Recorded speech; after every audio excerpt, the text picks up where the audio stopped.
बिस्मिल्लाहिर्रहमानिर्रहीम।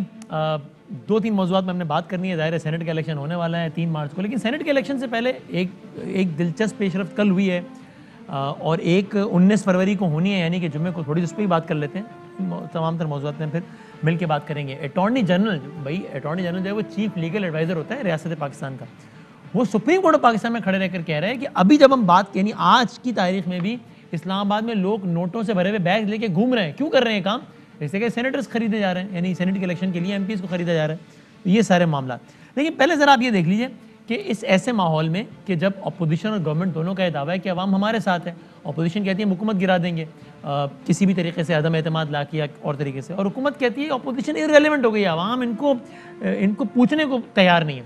ऐसे में ज़िमनी इलेक्शन हो गए हैं बहुत सारे और ज़िमनी इलेक्शन होने हैं बहुत सारे। हम आपको ज़रा क्विकली बता देते हैं कि ज़िमनी इलेक्शंस 3 हुए हैं कल। उसमें पहले क्या रिजल्ट था और अभी क्या रिजल्ट है, क्योंकि कल जब हम शो कर रहे थे तब रिजल्ट्स आ रहे थे, अब पूरे के पूरे नतीजे आ गए।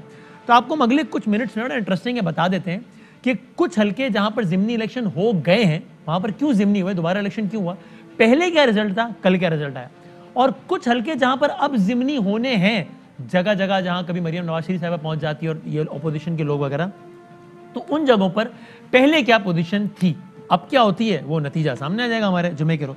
तो पहले आप ये देखिए, हम आगाज करते हैं इंटीरियर सिंध से। इंटीरियर सिंध यानी कि ज़िमनी इलेक्शन था। PS 43 सांगड़ का इलाका है। पीपल्स पार्टी के उम्मीदवार थे जाम मदद अली, कोरोना के बायस इंतकाल कर गए। अल्लाह ताला गरीक़ रहमत करे तमाम अफराद को जो इंतकाल कर गए। जो जाम मदद अली साहब के इंतकाल की वजह से पीपल्स पार्टी की सीट खाली हुई। 2018 में रिजल्ट क्या था, मैं आपको राउंड ऑफ करके बता रहा हूँ, एग्जैक्ट नंबर आपके टेलीविजन चैनल्स पर आ रहे हैं, मैं राउंड ऑफ कर रहा हूँ जरा आसानी के लिए। तो पीपल्स पार्टी ने 2018 में सांगड़ से लिए थे 45,000 वोट, 45,000।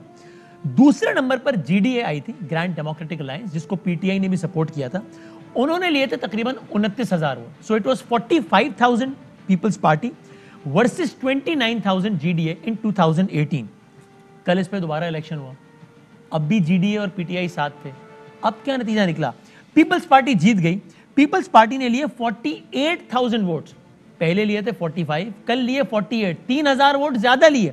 दूसरे नंबर पर कल PTI आई, जिसको GDA ने सपोर्ट किया था, और इन्होंने पिछली दफा कितने वोट लिए थे, 29,000, कल कितने लिए, 7,000, 7,000 votes. So it was 45,000 versus 29,000 earlier and it was 48,000 versus 7,000 yesterday. Karachi आते हैं, मलीर के इलाके में इलेक्शन था कल। पीपल्स पार्टी के MNA थे, MPA थे गुलाम मुर्तज़ा बलोच साहब, वो इंतकाल फरमा गए कोरोना के बायस, अल्लाह ताला गरीक़ रहमत करे। गुलाम मुर्तज़ा साहब ने कितने वोट लिए थे इलेक्शन में, तकरीबन लिए थे 23,000 वोट। दूसरे नंबर पर आई थी PTI, जिसने लिए 17,000 वोट, 16,000 वोट तकरीबन। तहरीक लब्बैक तीसरे नंबर पर आई 7,000 वोट लेकर। कल यहाँ पर फिर इलेक्शन हो गया। कल क्या नतीजा था, पीपल्स पार्टी ही जीत गई दोबारा, जिसने पहले लिए थे 23,000 वोट, कल लिए 24,000 वोट, 1,000 वोट ज्यादा। लेकिन PTI जो दूसरे नंबर पर आई थी, वो कल दूसरे नंबर पर नहीं आई, वो तीसरे नंबर पर आई। तहरीक लब्बैक दूसरे नंबर पर आई 6,000 वोट लेके, और PTI जिसने इसी हल्के से आज से 2.5 साल पहले सिर्फ 16,000 वोट लिए थे, कल यहां से कितने वोट ले पाई, सिर्फ 5,000 वोट। दोनों हल्कों में, वो भी पूरे, ठीक है 4,870 टू बी प्रिसाइज। ये दूसरा हल्का जहां पर PTI के वोट ड्रास्टिकली गिरे हैं और पीपल्स पार्टी के बड़े हैं। कल तीसरा इलेक्शन था बलोचिस्तान में, पशीन का इलाका, PB 20 पशीन। यहाँ पर मुत्तहिदा मजलिस अमल के उम्मीदवार थे, नाम था सैयद फजल आगा, ये भी कोरोना के बायस इंतकाल फरमा गए, अल्लाह ताला गरीक़ रहमत करे। MMA के फजल आगा साहब जीते थे 2018 में, तकरीबन इन्होंने लिए थे 11,000 वोट। दूसरे नंबर पर एक आज़ाद उम्मीदवार आए थे तकरीबन 3,000 वोट लेके, और बाप पार्टी थी 12वें नंबर पर 450-500 वोट लेकर, 470 टू बी प्रिसाइज। कल यहाँ पर फिर PDM के उम्मीदवार, जो कि यानी कि MMA वगैरह सब साथ ही थे ना, तो ये जीत गए।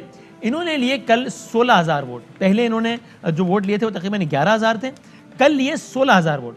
हाँ, लेकिन दूसरे नंबर पर आज़ाद उम्मीदवार आए, उन्होंने 5,000 वोट लिए, और तीसरे नंबर पर बाप पार्टी के उम्मीदवार आए तीसरे नंबर पर, जिन्होंने लिए 3,000 वोट। इस एतबार से बहरहाल मार्जिन ये कम हुआ थोड़ा सा कि बाप पार्टी जो कि 12वें नंबर पर आई थी वो तीसरे पे आ गई, जिसने 450 वोट लिए थे उसने 3,000 वोट ले लिए।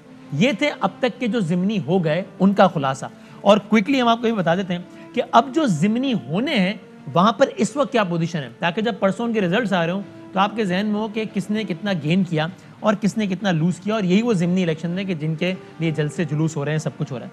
तो पहला ज़िमनी 19 फरवरी को होगा NA45 कुरम एजेंसी में। मुनीर औरकज़ई साहब का ताल्लुक था मुत्तहिदा मजलिस अमल से, उन्होंने लिए थे 16,000 वोट। PTI यहां पर आई थी दूसरे नंबर पर 14,000 वोट लेके। वेरी इंटरेस्टिंग, सिर्फ 2,000 वोटों से कुरम एजेंसी में PTI हार गई थी। अब देखते हैं जब ज़िमनी होता है तो PTI ये सीट निकालती है या नहीं निकाल पाती। एक और इलेक्शन हो रहा है सियालकोट में, यहां पर मुस्लिम लीग नून जीती थी 1 लाख वोट लेकर, 1 लाख वोट। PTI आई थी दूसरे नंबर पे 60,000 वोट लेकर, तो 40,000 वोटों से सियालकोट की इस नशिस्त से PTI हार गई थी। अब देखते हैं क्या होता है। यहीं पर मरियम नवाज शरीफ साहबा ने जलसा भी किया है, और इसी इलाके में कैंपेनिंग करने के लिए उस्मान डार साहब ने अपने ओहदे से इस्तीफा दिया है ताकि वो सही कैंपेनिंग कर सकें। तीसरा ज़िमनी इलेक्शन है, प्रोविंशियल असेंबली की नशिस्त है गुजरांवाला की, यहां से भी नून जीती थी 60,000 वोट लेकर। यहां PTI दूसरे नंबर पर आई थी 27,000 वोट लेकर, आधे से भी कम वोट लेकर। देखते हैं यहां पर क्या होता है। और आखिरी एक और ज़िमनी होगा नौशहरा में, यहां पर आज मरियम नवाज शरीफ साहबा ने जलसा भी किया है। अभी जब 12 बजेंगे तो इन तमाम तर हल्कों में इंतखाबी मुहिम गालिबन खत्म हो जाएगी। PTI के उम्मीदवार जीते 25,000 वोट लेकर, नून के उम्मीदवार दूसरे नंबर पर आए 14,000 वोट लेकर। लेकिन यह जरूर है कि फिर ANP के उम्मीदवार तीसरे नंबर पर थे 9,000 वोट, पीपल्स पार्टी के उम्मीदवार चौथे नंबर पर थे 6,000 वोट, MMA के पांचवें नंबर पर थे 5,000 वोट। अब ये सब एक होकर इलेक्शन लड़ रहे हैं, इन सारे वोट्स को कंबाइन करें तो PTI से ज्यादा बनते हैं। देखते हैं क्या होता है। एक हमने आपको खुलासा सा बता दिया जो ज़िमनी हो गए और जो ज़िमनी होने हैं। मैं जरा मेहमानों का तारुफ भी करा तो मुझे बताइएगा कि PTI के दोस्त और दीगर मेहमान हमारे साथ मौजूद हैं या नहीं। अब यहाँ हमारे साथ तशरीफ़ फरमाए स्टूडियोज़ में जनाब आगा रफ़ीउल्लाह साहब। आगा रफ़ीउल्लाह साहब बहुत रेलिवेंट भी हैं, इंटरेस्टिंग हैं। एक तरीके पहले पाकिस्तान तहरीक इंसाफ से भी ताल्लुक़ रहा, 2-3 साल पहले तकरीबन, कुछ अरसा पहले। इस वक्त मेंबर नेशनल असेंबली है पाकिस्तान पीपल्स पार्टी के, मलीर से ही, कराची के इलाके मलीर से ही, जिसमें ही मलीर के एक और हल्के में कल इलेक्शन भी हुआ था। इसका हमने आपसे नतीजा शेयर किया। बहुत शुक्रिया सर वक्त देने का। जनाब साबिर शाकिर साहब तशरीफ़ फरमाएँ, हमारे हरदिल अजीज़ सीनियर तज्ज़ियाकार, और सदाकत अब्बासी साहब तहरीक इंसाफ से भी जल्द तशरीफ़ ला रहे हैं। साबिर साहब, ये मैंने पूरा जो खुलासा बताया है, पहले आप इसमें तज्ज़िया फरमा दें, फिर बात लेके आगे बढ़ते हैं कि इन नताइज की बुनियाद पर किसी के लिए फ़िक्रमंद और किसी के लिए खुश होने की वजूहत हैं, या आपके ख्याल में there is nothing special in it? उसकी वजह बिल्कुल फिक्रमंद इसलिए हो भी, ये होया भी जा सकता है, नहीं भी। अच्छा, पीपल्स पार्टी की गवर्नमेंट है सिंध में, और बिलअमूम जो सीट है ज़िमनी इलेक्शन, बिलअमूम वही पार्टी जीतती है, सही है, जिसकी गवर्नमेंट हो सूबे में। अब जब इसी तरीके से बलूचिस्तान अवामी पार्टी की हुकूमत थी और वहाँ पे सीट निकल गई है, तो वहाँ पे ज़ाहिर उनको फिक्रमंद होना चाहिए कि सूबाई हुकूमत होते हुए भी वो अपनी सीट नहीं निकाल सके। अब असल जो और साबिर में इसमें क्या तफसीला फरमाएगा कि ये तो ठीक है पीपल्स पार्टी जीत गई, लेकिन दोनों हल्कों में सिंध के PTI के वोट ड्रास्टिकली कम हुए, 23,000 से 6,000 हो गए, 15,000, यानी बिल्कुल आधे से भी कम हो गए PTI के वोट। ये भी एक परेशान कौन बात है PTI सिंध चैप्टर के लिए खास तौर पर। बिल्कुल परेशान तो होना चाहिए। अगर वोट कम हो रहा है तो इसका मतलब ये है कि जो अपोजिशन का एक नैरेटिव है उसको पजीराई मिल रही है, और उसकी वजह यही है कि एक आम आदमी के मसाइल जो हैं वो हल नहीं हो रहे। ये बात तो अपनी जगह पे मौजूद है। और पीपल्स पार्टी बहरहाल एक मंजी हुई पार्टी है और उसका मुस्तकबिल भी रोशन है। अच्छा, और वो अपने लिए रास्ते भी बना रही है, सुभान अल्लाह नजर बद से बचाए, आगे बढ़ रही है। अच्छा, साबिर शाकिर की इत्तला सही होती। आपको आज आप अच्छे लग रहे हैं रफीउल्लाह साहब को इस बात के बाद। नहीं, इनको जरदारी साहब ने पता नहीं पूरी बात बताई है कि नहीं बताई। अच्छा, पूरी आगा साहब को मालूम होगा, तुसी दस दो। तो वैसे मुझे कल रात भी बुलाया था उन्होंने। अच्छा, मुलाकात हुई आपकी कल रात? अच्छा, कल रात भी बुलाया था, पूछने क्या बात, लेकिन आप पहले बताई होगी। हाँ, लेकिन आप बताएं पीपल्स पार्टी का पूरी बात बताई होगी। मुस्तकबिल करीब में भी रोशन है, मुस्तकबिल करीब भी सेनेट में भी आपको लगता है साबिर साहब? मुझसे पूछ रहे हैं? जी आपसे पूछ रहा हूँ। जी। अच्छा, मेरा ख्याल है कि मुस्तकबिल करीब नहीं बल्कि मुस्तकबिल बईद की बात करें। अगला सेटअप भी सेनेट के इलेक्शन के बाद भी पीपल्स पार्टी कंफर्टेबल जोन में होगी। अच्छा, ठीक। वैसे मैं साबिर भाई कल लाइटर साइड पे कह रहा था कि जरदारी साहब जिस तरह की सियासत का रंग दिखाते हैं सेनेट इंतखाबात में खास तौर पे, मुझे डर है कभी ऐसा ना हो कि सेनेट की 11 में से 14 नशिस्तें पीपल्स पार्टी जीत जाए। ये भी हो सकता है जो काम जरदारी साहब कर रहे होते हैं। तो मैं आपको जीत की मुबारकबाद दूं, या आपके मामलात, आपकी सेटिंग अच्छी हो गई है, उसकी मुबारकबाद हो रफीउल्लाह साहब? आपको कौन सी बात ज़्यादा? जीत की सेटिंग अल्लाह ना करे हमारी हो। अच्छी नहीं हुई? सेटिंग जमहूरियत से मजा करती है, जमहूर की ताकत से मजा करती है, अवाम की ताकत से मजा करती है। अच्छा। चोर दरवाजे वाली सेटिंग जो है वो कभी भी अवाम की खिदमत नहीं कर पाएंगे। आप रुके हुए काम लोगों के निकाल देंगे। आपकी कोई सेटिंग नहीं हो रही? अल्लाह ना करे, अगर हो भी रही है तो अल्लाह ना करे। ये केसेस में नहीं, ये बात सही कह रहे हैं, इनकी रायवेंड में सेटिंग नहीं हो रही, बाकी हर जगह हो मैं हाँ मेरी भी अगर मेरे भी जहन में रायवेंड होता तो मैं कह देता ना, मैं कह नहीं रहा, इसका मतलब मेरे जहन में रायवेंड नहीं है, कुछ और है। तो इसलिए मैं वही कह रहा हूँ, ये आगा साहब मिल के आए हैं जरदारी साहब से, तो इनको यही कहा गया कि आपने यही बात करनी है, इससे ज़्यादा बात नहीं करनी। तो बाकी ज़िमनी इलेक्शन, अब जो पंजाब में इलेक्शन आ रहे हैं, तो पंजाब में जाहिर है अगर मुस्लिम लीग नवाज जीत जाती है तो पीटीआई कहेगी भी उनकी सीटें थी उनको मिल गई वापस। सही। और अगर पीटीआई जीत गई तो उन्होंने कहना कि ये देखें हमारा नैरेटिव कामयाब हो गया, तो ये चलेगा। अलबत्ता मेरा अपना ख्याल है कि जो औरंगजेब वाली सीट है, जी हाँ, और वो शायद पीटीआई क्योंकि सिर्फ 2000 का फर्क था, 16,000 और 14। हाँ जी, वो वाला कैंडिडेट ही नहीं है अभी पीटीआई का। मजे की बात है, क्यों नहीं है वैसे? वो जो इंडिपेंडेंट होगा, जो भी हाँ, जी हाँ, उसका जो तरीका कार होता है उनका। लेकिन ये बताएं रफीउल्लाह साहब, अगर आप, क्योंकि जाहिर है शुनीद यही है कि पीपल्स पार्टी के मामला बेहतर हो गए हैं, जहाँ अच्छे नहीं थे और जहाँ नून के बिल्कुल भी अच्छे नहीं है वहाँ आपके मामला बेहतर, तो आप लोग का नैरेटिव वही है कि इमरान खान साहब सेलेक्टर हैं या सिलेक्टेड है या नहीं? सर ये देखें, सिलेक्टेड है इमरान। दो चीज़ें कौम बड़ी वाज़े तौर पे समझ सकती है। एक, पीडीएम का वजूद हमारी एपीसी से बनी है, तो कैसे हम अपने बेबी से इनकार कर सकते हैं? सबकी थी ना, तभी तो वो ऑल पार्टीज तो लेकिन मेजबान हम थे ना, मेजबान हम थे ना। देखें, मैं ये आपके पास प्रोग्राम है लेकिन इसमें मेजबान आप ही हैं, मैं गेस्ट हूँ। वो सारी एफर्ट्स हमारी थी, वो मेजबान उसके हम ही थे। तो आपने अपनी सेटिंग बनाने के लिए एपीसी के जरिए पीडीएम की बुनियाद देखें, अब मुझे परसों। अच्छा, इमरान खान अगर सेलेक्टेड है तो सेलेक्टर कौन है जी? इमरान खान सेलेक्टेड है तो सेलेक्टर कौन है? सेलेक्टर वही है जिन्होंने हमेशा आइन शिकनी की है, जिन्होंने हमेशा आके शब खून मारा है जमहूरी हुकूमतों पर।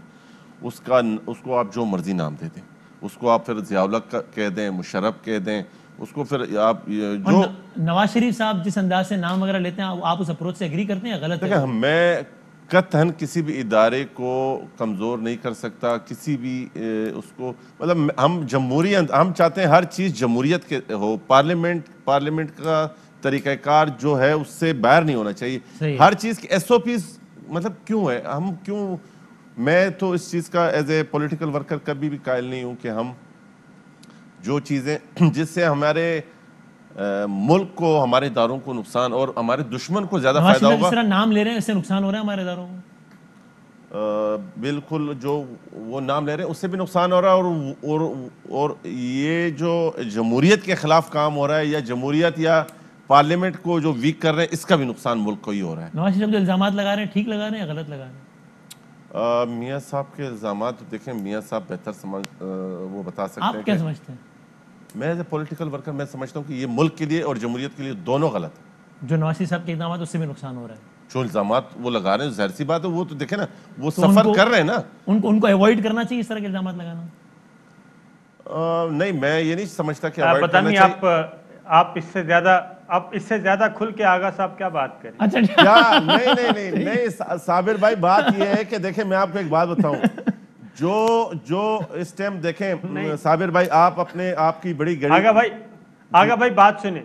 बात पता है क्या है? हाँ। ये वसीम जो है ना, ये आपको खराब कर रहा है। नहीं, मुझे यकीन है कि कोई भी मुलाई खराब नहीं कर सकता। मुझे सिर्फ एक बात बताएं, आप मुतनब्बे कर रहे हैं रफीउल्लाह साहब को। मुझे सिर्फ साबिर भाई मुझे एक बात बताएं। तो आपकी बड़ी गहरी नजर है और आपने चौधरी साहब के साथ कुछ प्रोग्रामों में, कुछ हवाले में हमारा भी हवाला दिया है। पार्लियामेंट के अंदर इस वक्त जो अखाड़ा बना हुआ है, या पार्लियामेंट को जिस नेज तक हम पहुंचा चुके हैं, क्या ऐसा कभी आमिर के दौर में, यानी मुशर्रफ के दौर में भी इससे बात करते हैं? पार्लियामेंट मुझे ब्रेक का भी कह रहे हैं, ठीक है, एक ब्रेक लेते हैं और फिर ये मेरा ख्याल है होल्ड करें, यही शुरू करते हैं। एक ब्रेक का कह रहे हैं मुझे, फिर आते हैं ब्रेक के वापस आते हैं।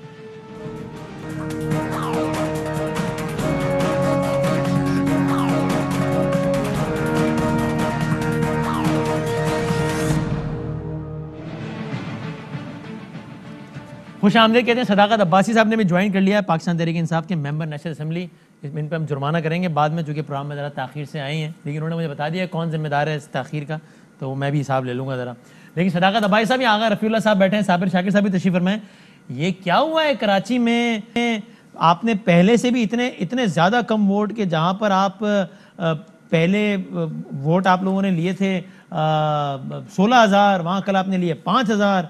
इंटीरियर सिंध में जहाँ आपने पहले वोट लिए तो 29,000, वहाँ कल लिए 7,000। और वो ऊपर से अल्हम्दुलिल्लाह हलीम आदिल शेख साहब मुसल्लह अफराद के साथ वो वहाँ भी घूमते फिर रहे हैं, दंदनाते फिर रहे हैं, गिरफ्तार हो गए। ये क्या किया है सदाकत भाई? वसीम साहब बहुत शुक्रिया, माज़रत आपका, मैं लेट हुआ किसी वजह से, वजह आपको बता दी है। जहाँ तक पीटीआई को वोट पड़ता है, पीटीआई को वोट पड़ता है तब्दीली का। सही है। और लोगों ने 2018 में बड़ा बोल के और बड़ा मतलब क्या कहना चाहिए, आउट ऑफ बॉक्स जाके हमें वोट दिया तब्दीली का। जहाँ जहाँ तब्दीली आ सकी वहाँ पे वोट हमारा पड़ा, जहाँ तब्दीली नहीं आ सकी और नहीं आ सकती वहाँ वोट नहीं पड़ता। ज़िमनी इलेक्शन के डायनामिक्स है, पीपल्स पार्टी की वहाँ गवर्नमेंट है और हमारा वोटर नहीं निकलता, उसको पता है कि जो भी है गुजारा करना पड़ेगा। चूंकि हमारे वोटर को पता था कि वोट देने से भी कौन सी सरकार में तब्दीली आ जाएगी, इसलिए नहीं निकला।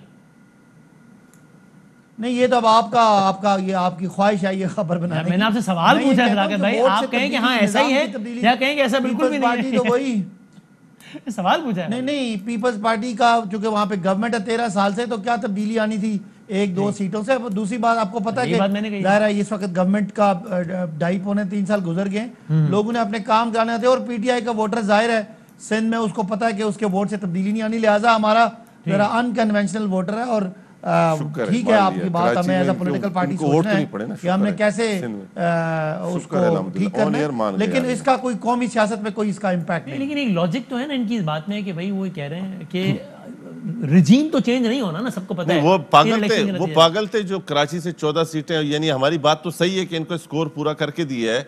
सिर्फ जब जनरल इलेक्शन हो रहा था तब तो उन वोटर्स को पता था कि हमारे वोट की बुनियाद पे हुकूमत आएगी।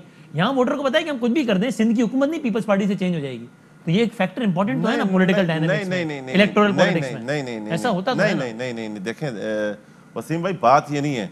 बात ये है कि ये जो आज सदाकत भाई बात कर रहे हैं, ये इसकी कोई लॉजिक नहीं है। एक पॉलिटिकल वर्कर ये बात कर ही नहीं सकता है। मतलब मैं अगर मेरे वोट से फर्क पड़ता है नहीं पड़ता है, मैं अपने प्रेजेंस शो करूंगा। ये मुझे पता है कि मैं मिसाल के तौर पे ये काम नहीं कर सकता, लेकिन मेरा इखलाकी कानूनी फर्ज क्या है?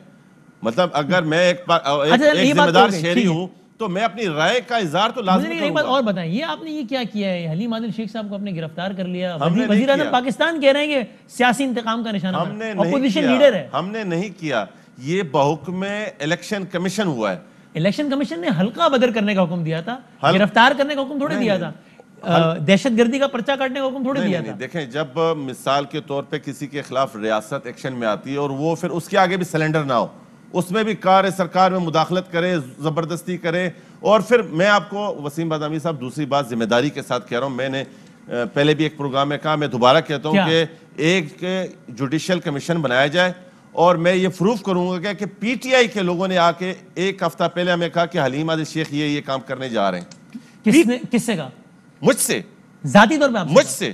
पीटीआई के लोगों ने एक हफ्ते पहले हलीम आदिल शेख आपके इन पोलिंग स्टेशन पर हो सकता है अपने ही लोगों को गोली मारे और वो ये इवेंट क्रिएट करेगा। और इसका मैं इत्ला अपनी पार्टी में भी और मुख्तलिफ लोगों को भी पहले से दे चुके थे। जी जनाब। पार्टी में आपने किसको बताई थी बात? अपनी पार्टी के लोगों को, जो हमारे पार्टी के सीनियर कराची डिवीजन, इनको मैंने सबको बताया था कि जी ये इनका प्लान है और ये लोग करना चाह रहे हैं। और ये बात मैं आपको दोबारा कह रहा हूँ, जुडिशल कमीशन बनाया जाए, मैं प्रूफ करूंगा। अच्छा, नहीं तो बड़ा दावा कर रहे हैं सदाकत भाई, नहीं तो मैं ये सारी जिम्मेदारी लेने के लिए तैयार हूँ। अच्छा सदाकत भाई, फिर तो ये अगर इतना बड़ा दावा कर रहे हैं और इतना बड़ा मसला बन गया कि वज़ीर आज़म पाकिस्तान के लेवल तक बात चली गई, कल सारी हेडलाइन चलती रही, आज वज़ीर आला सिंध कमेंट करते रहे इस पे, मुल्क का सरबराह, सूबे का सरबराह इस पे कमेंट कर रहे हैं, तो आप हिमायत करते हैं जो बात कर रहे हैं रफीउल्लाह साहब के भाई वो कह रहे हैं मैं प्रूव करूंगा कि प्री प्लान था ये बनाया कमीशन? पहले तो पिछली बात का मैं जवाब दे दूं कि मैंने जैसे ये बात मानी है कि हमारा पॉलिटिकल वर्कर जो है वो पाकिस्तान को तब्दील करने के लिए वोट देता है, वो किसी एक एमएनए एमपी को जीतने हराने के लिए वोट नहीं देता।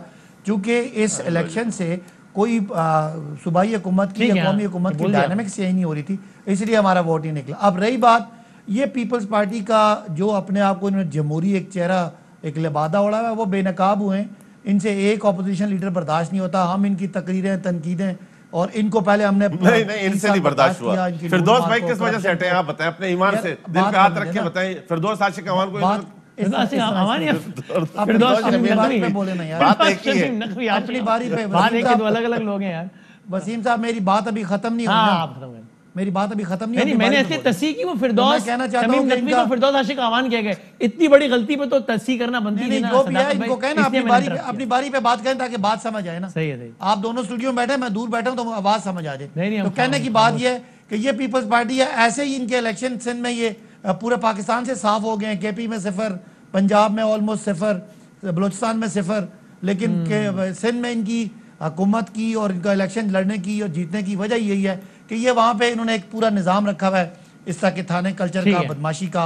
लोगों को थाने से में डराते हैं, लोगों को लेकिन सलाका भाई करते हैं। अदरवाइज अगर क्या कोई मेंबर प्रोविंशियल असेंबली इलेक्शन वाले दिन में पोलिंग स्टेशन के पास जा सकता है इस तरह मुसल्ला अफराद के हमरा? ये सही है?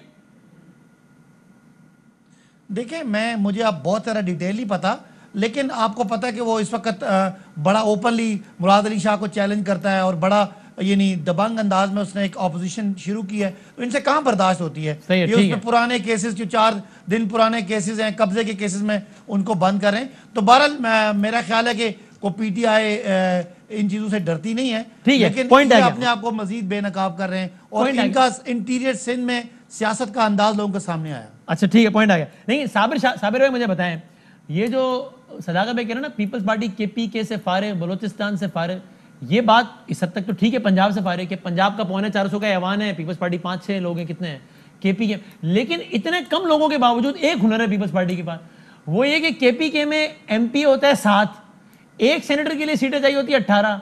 इसका मतलब जाहिर है पीपल्स पार्टी का एक भी सेनेटर नहीं बन सकता, निकल आते हैं 2, माशाल्लाह, अल्लाह नजर बद से बचाए। कल हमारे प्रोग्राम में सिंध के वजीर इत्तलात ने एक दावा किया, वो दावा सुने, फिर मेरा आपसे सवाल बड़ा सीधा साधा है, क्या पीपल्स पार्टी इस इलेक्शन में सेनेटर बनाने के लिए वोट चला रही है आपके ख्याल में या नहीं? मालूमात या तज्जिया जो भी हो दे दीजिएगा। पहले आपका बयान सुने, उन्होंने कल दिया हमारे बयान में, दिखाएं भाई। आसिर भाई, सिंध असेंबली से पीटीआई के लोग आपको वोट देंगे सेनेट में, चूंकि नाराज हैं वो। मैं कहता हूं इनसे आधे से ज्यादा देंगे इसी बात पे, आधे से ज्यादा। बिल्ली को ख्वाब में जो छीछड़ नजर आते हैं ना, वजीर इत्तलात दावा कर रहे हैं लाइव टीवी पे कि पाकिस्तान तहरीक इंसाफ के आधे से ज्यादा एमपी है सेनेट इलेक्शन में वजह से पीपल्स पार्टी को वोट देंगे। पैसों की वजह से इख्तिलाफ की वजह से। अगर टिकट किसी नजरियाती आदमी को पीटीआई देती तो इनके सारे लोग पीटीआई को वोट देते। सुभान अल्लाह। कराची तक खैबर पीपल्स पार्टी के सेनेटर्स को लोग मुखालिफिन भी वोट देना क्यों शुरू हुआ? साबिर भाई, ये जमीर की वजह से होता है या पैसे की वजह से होता है, क्यों होता है? ये पॉलिटिकल मैनेजमेंट जरदारी साहब से अच्छी कोई नहीं कर सकता, इसमें कोई शक नहीं है। और जो डायरेक्ट वोट है वो ज़रा उसमें थोड़ी सी मुश्किलात आती हैं। जो इनडायरेक्ट वोट है उसमें पीपल्स पार्टी बहुत अच्छा खेलती है। और मेरा ख्याल है कि इस पॉलिटिकल मैनेजमेंट को मैं आसान अल्फाज में वोट खरीदना कह सकता हूँ कि किसी को पैसे दो कि भाई इसको नहीं इसको वोट डाल, यार क्या कर रहे हैं? हाँ बिल्कुल, इसमें है, इन्वेस्टर ये काम कर रहे हैं, अभी भी हैं इन्वेस्टर मौजूद हैं, हर जगह मौजूद हैं और हर पार्टी में मौजूद हैं। ये बात मैं आपको बता दूं, ये सिर्फ पीपल्स पार्टी नहीं, सिर्फ पीपल्स पार्टी नहीं, हर पार्टी में इनसे पूछता हूँ ये इन्वेस्टर मौजूद हैं। नहीं क्या बशमूल तहरीक इंसाफ पैसा लगाने के लिए तैयार रहते? बशमूल तहरीक इंसाफ? जी बशमूल पाकिस्तान तहरीक इंसाफ। आप देखें ना, अब्दुल कादिर साहब जो हैं वो लड़ रहे हैं इलेक्शन, आज़ाद लड़ रहे हैं। तो क्या आज़ाद एमपीएस हैं को बलूचिस्तान में कि जो उनका इलेक्टोरल कॉलेज है कि किन से वोट लेना है? और ये इसी तरीके से रफीउल्लाह साहब पूछ रहे हैं कि क्या चौधरी सरवर साहब भी ऐसे ही जीते थे क्या पंजाब से? सबसे ज्यादा वोट लिए थे उन्होंने पंजाब से। मैं तो कह रहा हूँ कि तमाम पार्टीज ये अब्दुल कादिर साहब को भी तो इन्होंने किया था, फिर उसके बाद पंजाब में चले जाएं। 5 एमपीएस हैं, 7 एमपीएस हैं। हाँ। तो वहाँ पे सेनेट के उम्मीदवार हैं। तो इसलिए अब आप आ जाएं सुप्रीम कोर्ट में, तो सुप्रीम कोर्ट में सिर्फ एक पाकिस्तान तहरीक इंसाफ अब एक साइड पे हो गई है, बाकी सब के सब बशमूल इलेक्शन कमीशन ऑफ पाकिस्तान वो सीक्रेट बैलेट के हक में है। सही। और वो कोई ऐसा रास्ता नहीं निकालता। तो इट मीन्स के इट मीन्स के कुछ ना कुछ तो गड़बड़ है कि जिसकी वजह से ये सब कुछ हो रहा है। लेकिन रफीउल्लाह साहब एक बात है जो साबिर साहब कह रहे हैं बिल्कुल ठीक कह रहे हैं, लेकिन मेरी ये राय है, फिर साबिर भाई बताएंगे उससे एग्री करते हैं या नहीं, कि अगर अब की दफ़ा भी सेनेट में इलेक्शन के बाद तनासुब से ज़्यादा सीटें आई और तासुर ये बना के खरीदो फरोख्त हुई है, तो अब की दफ़ा आप लोग you guys will be blamed, इसलिए कि जिस तरह साबिर साहब ने कहा एक ही पार्टी है जो कि कह रही है कि यार जो भी जोड़ तोड़ करता है, बड़ा आसान सा हल है, वोट आइडेंटिफाइबल बना दो ताकि कोई अपना वोट बेचे ही नहीं, बात ही खत्म हो जाएगी। तो आप लोग नहीं मान रहे, तो अब अगर हेर फेर हुई खरीदो फरोख्त हुई तो फिर आप लोग जिम्मेदार होंगे, फिर पीटीआई जिम्मेदार नहीं हो, क्योंकि वो तो कह रही है ना कि यार आसान है, वोट खुला कर दो, पता चले किसने किसको वोट दिया। वसीम भाई देखें इस मुल्क में जिस तरह एक ये इशू है और बहुत से इशू हैं, लेकिन हम ये भी है ना जो 3 मार्च को है ना, ये तो फौरी इशू का सामना है, ये इशू है, इसी तरह के बहुत से इश्यूज हैं, लेकिन आइन और कानून से हटकर देखें, अगर मिसाल के तौर पर आईनी तरमीम, तो उससे तो आइन भी तब्दील हो सकता है ना, तो आप आईनी तरमीम में साथ क्यों नहीं देखें, फर्रुख नसीम बिल पेश कर रहे थे, आप लोग शोर मचा रहे थे। फर्रुख नसीम बिल पेश नहीं कर रहे थे इसलिए कि वो कानून का हिस्सा बनाना चाह रहे, वो सिर्फ और सिर्फ अपने एक एक्सरसाइज कर रहे थे। जब आप देखें, जब इन्होंने जो काम इनको, जो ड्यूटी इनको दी जाती है, उस ड्यूटी के दौरान फिर ये बिलावल हाउस भी बैठे होते थे, फिर ये तमाम पार्टीज के एड से भी मिल रहे होते, फिर ये कंसेंसस से आइन साजी कानून साजी करने के लिए तैयार भी होते थे। हर चीज एक पेपर को 10-10 दफा रीड करवाते थे, चेंज करवाते थे, आपको राजी करते थे। जब इनकी नियत होती है तब ये सही काम करते हैं, जब नहीं होती फिर नहीं करते। जब इनको कहा जाता है कि ये काम करना है तो कहा जाता है, मतलब जिस तरह साबिर भाई ने कहा है ना कि ये, या जिस तरह हम कहते हैं कि ये सिलेक्टेड लोग हैं, तो जब सिलेक्टर से इनको सही मानों में जब कहा जाता है, अभी तो साबिर भाई खुश हो जाएंगे ये वाली लाइन तो साबिर भाई को पसंद होगी ना। तो बात ये फिर तो अभी सेलेक्टर नहीं कह रहे हैं इनसे, इसका मतलब आप यार आप तो और बड़ा, आप पीटीआई के बजाय सेलेक्टर्स को इल्जाम दे रहे हैं आप तो। बिल्कुल ऐसा ही है, क्योंकि आप सेलेक्टर्स के सबसे लेना देना क्या है? आगा भाई जी, आगा भाई बात ये है कि ये भी एक हकीकत है कि आपको भी सेलेक्टर्स उस वक्त बुरे लगते हैं जब उनकी नजर किसी और पे पड़ती है। जब नजर आप पे पड़ जाती है तो आप कहते हैं जबरदस्त। साबिर भाई आजकल नजर किधर है? आजकल दोनों पे है यानी आजकल दोनों पे है। मेरे और आपके अलावा जो बाकी 2 मेहमान हैं उन दोनों पर ना, ये कह रहे हैं ना, उन दोनों पार्टीज पर है। मेरे अलावा, मेरे और बदामी के अलावा जो बाकी 2 मेहमान हैं उन दोनों पे बराबर की नजर है। और ये बात सही है। अब जब आप लोगों के मामला बेहतर हो जाते हैं तब आप लोग कुछ नहीं, जब आप लोगों को लग रहा होता है कि हमारे साथ कुछ हो रहा है तो आप कहते हैं ईंट से ईंट बजा दो। हमारे ये बात सही है ना? नहीं, ईंट से ईंट तो देखें, ईंट से ईंट बजाने के लिए तो हम हर वक्त तैयार रहते हैं, लेकिन तो फिर अगली फ्लाइट से दुबई क्यों चले जाते हैं? फिर कहा था ना आपने ईंट से ईंट बजा दूंगा, तो अखवान दादा चट्टान साहब के साथ जब खड़े वो तो फिर दुबई चले गए। वो महबूब अगर नाराज हो जाए, तो महबूब अगर रूठ जाए तो फिर मनाया जाता है, होता है ना। महबूब अगर रूठ जाए तो मनाया जाता है। लेकिन देखे बात ये है, ये तारीख जो है ये बड़ी बेरहम है, इसमें कोई शक नहीं। हमने मैं आपको वसीम भाई एक बात बताऊं, जो मर्जी कर लें, खान साहब जो चाह रहे हैं वो अब नहीं हो सकता। क्या चाह रहे हैं? खान साहब जिस तरीके से, मतलब जिस तनख्वाह पे या जिस तरीके से ड्यूटी देना चाह रहे थे ना, अब सिलेक्टेड को मजा नहीं आया, क्योंकि मुल्क किसी तरीके से, किसी हवाले से, जब सेलेक्टर्स को मजा नहीं आया, सेलेक्टर्स को मजा नहीं मैं सदाकत साहब ने इसमें तबसरे से पहले, सदाकत साहब ये आप देखें, हम आएंगी, ये आपने रफीउल्लाह साहब का जुमला सुना कि सेलेक्टर्स को मजा नहीं आया। मरियम नवाज शरीफ साहब ने ऐसी ही बात की है पंजाबी में एक जलसे से खिताब करते हुए, आप वो सुने फिर तबसरा दें कि इनका ख्याल है कि सेलेक्टर्स को मजा नहीं आया, इसलिए वो कह रहे हैं पैसे वापस। सुने मरियम नवाज शरीफ साहब ने क्या कहा, दिखाएं। लोग सिलेक्टर्स ਨੂੰ ਪੁੱਛਦੇ ਨੇ ਕਿ ਸਾਡੇ ਸਿਰ ਤੇ ਤੁਹਾਨੂੰ ਬਿਠਾਉਣ ਵਾਸਤੇ ਇਹੋ ਹੀ ਸੌਗਾਤ ਮਿਲੀ ਸੀ। ਮੈਂ ਵੀ ਸਿਲੈਕਟਰਸ ਨੂੰ ਕਹਿਣਾ ਚਾਹਨੀ ਆ ਕਿ ਚਲੋ ਤੁਹਾਡੇ ਕੋਲੋਂ ਬਹੁਤ ਵੱਡੀ ਗਲਤੀ ਹੋ ਗਈ, ਚਲੋ ਜਾਓ ਮਾਫ ਕੀਤਾ, ਹੁਣ ਇਹ ਗਲਤੀ ਫੇਰ ਕਦੀ ਨਾ ਕਰਿਆ ਜੇ। सदाकत भाई जी, एक तो मरियम साहबा ने बात की को सिलेक्टर्स की, और दूसरा रफीउल्लाह साहब पीपल्स पार्टी की नुमाइंदगी कर रहे हैं। जी। तो मैं अगर सिलेक्टर्स को, ये तो मैं तो इन कहानियों पे बिलीव नहीं करता। मुझे तो ये पता है कि जुल्फ़िकार अली भुट्टो को सिलेक्ट किया था अयूब खान ने, और उसकी कैबिनेट के मेंबर बने थे, और वहाँ से उनकी सिलेक्शन हुई थी, और ज़ियाउल हक ने सिलेक्ट किया था नवाज शरीफ साहब को, और आज तक ये चल रहे हैं। बाकी इमरान खान की जहाँ तक बात है, 22 साल मार खाने, यार बात कर दरमियान में बोला करें, दरमियान में ना बोला करें। इमरान खान साहब ने 22 साल जदोजहद की है, आज मुल्क को लेके आगे चल रहे हैं।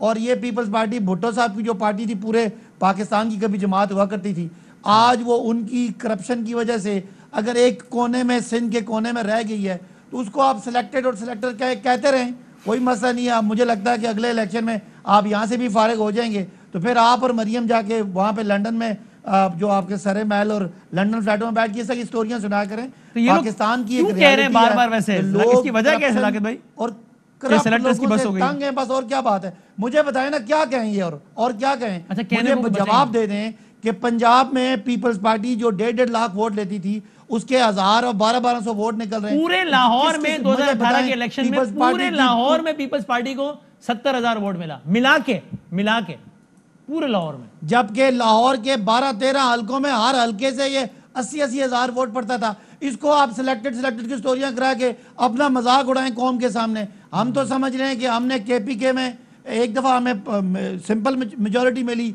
अब 2/3 मिली है। पाकिस्तान में हमें 33 सीटें मिली थी, आज हम 250 सीटें लेके बैठे हैं। अगली दफा हम समझ रहे हैं कि पूरे पाकिस्तान में इंशाल्लाह स्वीप करेंगे। इनकी स्टोरियां, इनकी कारकर्दगी देखें, 0/0। कराची में जहां बैठे देखें, इनकी गवर्नेंस देखें, ना कोई पीने का पानी है, ना कोई सड़क सही है, ना कोई गंद उठा सकता है, ना कोई ये नहीं। आप देखें हर तरफ इनके नाले ये साफ नहीं कर सकते। तो लोग इनको किस बात पे वोट दें? इसलिए कि मैं सिलेक्टर हूं, तुम सिलेक्टेड हो, इस तरह की बातें तो लोग नहीं सुनते। लोगों को चाहिए कि कोई उनको डिलीवर करे। सही है, पॉइंट है। मैं ब्रेक लेता हूं, लेकिन वो आप कह रहे हैं कि हमें हमारा हिस्सा दें PTI वाले जो विफाक में बैठे हैं, ताकि हम सिंध में काम कर सकें। 2008 से 13 तक आपकी विफाक में भी हुकूमत में थी और सिंध में भी थी। कौन सी दूध और शहद की नहरें बह गई इस सूबे में जब आपके पास विफाक की भी हुकूमत? मतलब क्या ऐसा क्या बुराई थी इस शहर में? क्या ऐसा बुरा था इस शहर में कि आप कहें कि यार मिसाल के तौर पे आप कह रहे शहर में मसला क्या था जिसको सही करना? नहीं, मैं ये नहीं कह रहा कि शहर में मसला खुदा न खास्ता। मैं बोल रहा हूं कि सब दूध की और बदतरीन टारगेट किलिंग उस जमाने में हुई। ट्रांसपोर्ट तो कुछ है ही नहीं इस शहर में, ना लोगों का बस चलता है ना बस चलती है। आप कह रहे हैं कि मसला क्या है? नहीं। बारिश आती है शहर डूब जाता है, ज्यादा बारिश आती है और शहर डूब जाता है। तो आपने क्या किया उन 5 सालों में? मैंने ये बारिश पे डूबने वाली बात पर तो मैंने फ्लोर ऑफ द हाउस भी कहा है कि सिर्फ ये एक लावारिस शहर है जिस पर बाखुदा किसी का एक तो 5 साल हुकूमत की है ना आप लोगों ने? क्या किया? 5 साल हुकूमत की है। मैं आ रहा हूँ ना, उसी पे आ रहा हूँ। कराची, वसीम बदामी साहब आप भी कराची के हैं। जब कराची की बात आ जाए ना तो हमने पार्टी वार्टी छोड़ देनी है, हम कराची की बात करते हैं। कराची के चारों तरफ कैंटोनमेंट बोर्ड्स हैं। आप कराची का नक्शा उठाएं, कराची के चारों तरफ आपको कैंटोनमेंट बोर्ड्स मिलेंगे। एक मिनट अभी बात कंप्लीट करने दें। कराची के चारों तरफ कैंटोनमेंट बोर्ड्स हैं। हर कैंटोनमेंट बोर्ड अपनी मर्जी के मुताबिक प्लानिंग कर रहा है, अपनी मर्जी के मुताबिक नक्शे पास कर रहा है, अपनी मर्जी के जो नेचुरल रोज थे, जो नेचुरल हमारा जो एक्सट्रक्चर था, वो सारा तबाह हो गया। अगर हम बात करते, अगर हमने सिर्फ शारा एक मिनट जस्ट एक मिनट यार, बुरी बात अस्पताल क्यों नहीं? बुरी बात, एक मिनट। अस्पताल आप शर्म करो, जो अस्पताल सिंध दे रहा है वो किसी एक सूबे में भी नहीं है। अच्छा दूसरी बात सुने, हमने एक मिनट जस्ट ए मिनट, अगर हमने सिर्फ शारा फैसली भी बड़ी करनी हो, थोड़ी सी खुली कर, तो भी हमें पैसे देके जमीन, अपनी जमीन खरीदनी पड़ती है। तो खुदा के लिए मेरा मुंह ज्यादा ना खुले, मेहरबानी करके मुझे भी थोड़ा सा मुझ पर भी रहम करें। नहीं तो इस शहर में आप खुद अपनी अदाओं पे गौर करें। मैं क्या रहम, मुझसे ज्यादा आपको इस शहर के बारे में पता है। ये आपका पॉइंट जेन्युइन हो सकता है, फिरदौस शमीम नकवी साहब ने भी इस तरह की बात की थी, इससे मिलती होती। लेकिन अगर इस शहर में बाकी सारे मसले हल हो गए होते ना और खाली एक मसला होता तो हम कहते हैं बिल्कुल बात ठीक है। यहाँ बंदा मर रहा था, यहाँ सेक्टेरियन किलिंग हो रही थी, यहाँ टारगेट किलिंग हो रही थी, यहाँ तेज हवा चलती थी तो वो साइन बोर्ड गिर जाता था, 100 बंदा मर जाता था। यहाँ अस्पताल नहीं है, ये सब कैंटोनमेंट बोर्ड की वजह से। नहीं, अस्पताल अल्हम्दुलिल्लाह पूरा पाकिस्तान यहाँ से इलाज कराता है अस्पताल के हवाले से। NICVD तो कल की बात है ना, मैं तो आपके 5 सालों की बात कर रहा हूँ। ये 5 सालों में ही ये चीजें बनती है, एक दिन में नहीं बनी है। लेकिन मैं आपको दूसरी बात आप भूल गए, ये इसी कराची में KTC चलती थी, इसी कराची में बसें, लेकिन आप भूल गए। बसें चलती थी, फिर आपके जमाने में बसें चलती थी क्यों? मैं आपको तो हाँ वही तो, हम जब हम उस वक्त ये रोते थे तो उस टाइम ये बात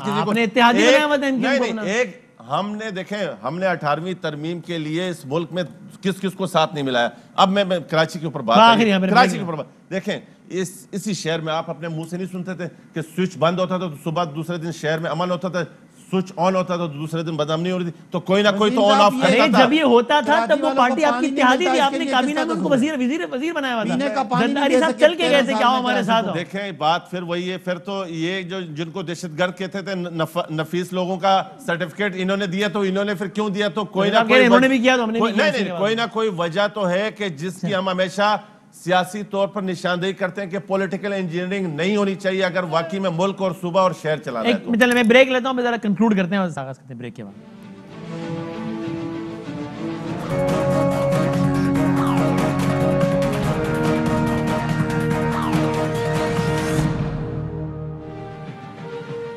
कंक्लूड करते हैं आखिरी बस 3 मिनट। और ये आज ये महली वादिल शेख साहब वाली बात कर रहे हैं, तो उसमें समीर मीर शेख साहब हैं, वो भी पीटीआई सिंध के रहनुमा हैं।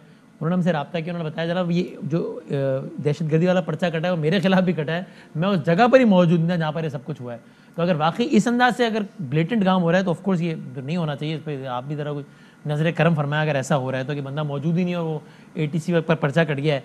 लेकिन साबिर आखिरी 1-1 मिनट का कॉमेंट तीनों से, ये जो सारे प्रोग्राम में आज जो बात हुई है उसको कंक्लूड करते हुए, इमरान खान साहब तो किसी भी ऐसे अरेंजमेंट से कैसे मुतमईन होंगे? वो तो बात करने को तैयार नहीं होते, वो कहते मैं हाथ नहीं मिलाऊंगा इनसे। वो कैसे किसी ऐसे अरेंजमेंट में मुतमईन हो जाएंगे या हो जाएंगे कि जहां किसी ना किसी तरीके से पीपल्स पार्टी भी जो है वो एक सेटअप का हिस्सा हो और साथ काम कर रही हो? साबिर साहब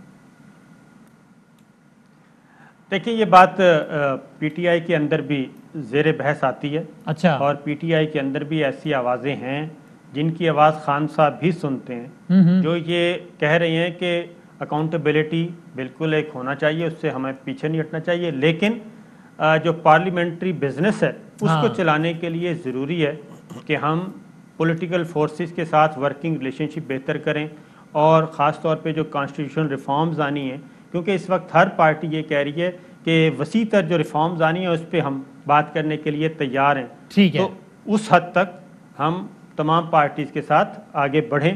तो लास्ट टाइम जो इंटरव्यू किया था तो उसमें भी मैंने ये सवाल किया था कि पाकिस्तान पीपल्स पार्टी ने अब तक PDM को बिल्कुल डिफ्यूज़ कर दिया, जो 4 पॉइंट्स थे उनको भी अंडू करवा दिया कि इस्तीफे देंगे, तो क्या कहते हैं? मैं कंक्लूड करूं तो खान साहब नहीं लेंगे, वो भी लिया। आपको खान साहब के जवाब से ऐसा लगा कि हालात कुछ खान साहब की भी राय जरा फ्लेक्सिबल हो रही है इस हवाले से?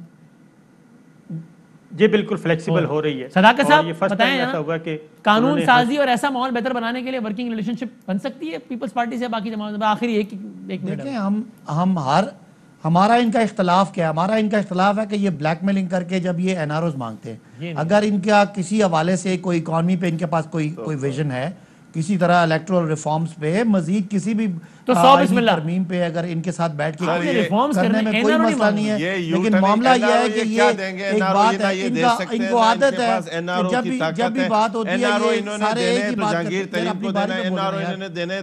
ओ भाई अपनी बारी पे बोलना, आपकी बारी नहीं आई अभी। सही कमेंट आ गया, की बात है कि ये कंक्लूड कर रहा हूं NRO देखें, मैं सिर्फ कहना ये चाहता हूं अगर ये कोई ऐसी बात करें जो कंस्ट्रक्टिव है तो इनसे बैठ के काम करने में कोई बात ये है कि NRO ये नहीं दे सकते, ना ये दे सकते, ना हमें चाहिए, ना हमें चाहिए। अल्हम्दुलिल्लाह कराची के लोग, वो क्या था जो 34 पॉइंट थे, वो 34 पॉइंट हमने पे एतमाद इस तरीके से किया कि ये इनके लिए जो है ना NRO की जवाब यही है। कैंट पे इतना जोर क्यों दे रहे हैं? मलिर कैंट इसलिए कि ये हमेशा कहते थे कि मलिर कैंट और मलिर कैंट की आबादी पढ़े लिखे लोग, आज पढ़े लिखे लोगों ने ये साबित किया कि वाकई में ये इस काबिल नहीं है, ये नालायक है, तैयारी नहीं है। ये बहुत बड़ी अलामत है कि मलिर कैंट से पीपल्स पार्टी जीत गई। सुभान अल्लाह, इसी अल्लाह नजर बस से बचाए। मैं प्रोग्राम खत्म करता हूँ, कल मिलना। अल्लाह हाफिज़।